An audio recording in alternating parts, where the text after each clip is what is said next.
കുറേ ദിവസമായി കാക്കും മുറ്റത്ത് എന്തെങ്കിലും ഒരു തൈ വെക്കണം എന്ന് പറയൽ തുടങ്ങിയിട്ടോ. ആൾക്ക് അധികം ഇഷ്ടം പ്ലാവ് വെക്കാൻ കേട്ടോ. ഈ 1.5 വർഷം കൊണ്ട് കായ്ക്കണ പ്ലാവില്ല അത്. ചക്ക ഒരുപാട് ഇഷ്ടമാണ് ആൾക്ക്. അതായത് ചക്ക പച്ചയൊന്നും ഇഷ്ടമല്ല, പഴുത്ത ചക്ക ഒരുപാട് ഇഷ്ടമാണ്. അതുകൊണ്ടാണ് കേട്ടോ അതന്നെ വെക്കണം എന്ന് ഇങ്ങനെ പറഞ്ഞാൽ നടക്കൽ തുടങ്ങിയിട്ട്. ഞാനാണ് ആളോട് ഇപ്പോൾ തൈയൊന്നും വെക്കണ്ടെന്ന് പറിച്ചിട്ട് കേട്ടോ. കാരണം നമ്മുടെ മുറ്റത്ത് അതിന് മാത്രമായിട്ട് ഗ്യാപ്പ് ഇല്ലേനും. ഉള്ളിടത്ത് ഞാൻ 1-2 തൈകളൊക്കെ വെച്ചിട്ടുണ്ട്. സത്യം പറഞ്ഞാൽ ഇന്ന് തൈ വാങ്ങിക്കാൻ വേണ്ടി ഇറങ്ങിയതല്ലേ, മീൻ വാങ്ങിക്കാൻ വേണ്ടി ആൾ പോവുമായിരുന്നു. അപ്പോൾ ഞാൻ പിന്നാലെ വണ്ടി കൂടിയതാണ്. അപ്പോൾ ഞങ്ങളവിടെ തൊട്ടടുത്ത് തന്നെ മീൻ വാങ്ങിക്കണതിൻ്റെ തൊട്ടപ്പുറത്ത് തന്നെ ഉണ്ട് ഈ ഒരു തൈകളൊക്കെ ഉള്ളത്.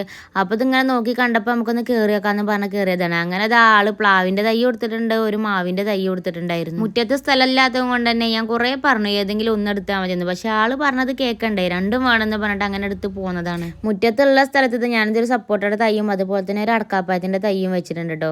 പിന്നെ അതിൻ്റെ ഇടയ്ക്ക് ഒരു വാഴയും വെച്ചിട്ടുണ്ട്. അപ്പോൾ വാഴ വെട്ടുമ്പോൾ ഞാൻ അവിടെ ഒരു തൈ വെക്കണം എന്നൊക്കെ വിചാരിച്ചിട്ടുണ്ടായിരുന്നു. പക്ഷെ ആൾ ഇത്ര പെട്ടെന്ന് തൈ വാങ്ങുമെന്ന് ഞാൻ കരുതിയിട്ടില്ല.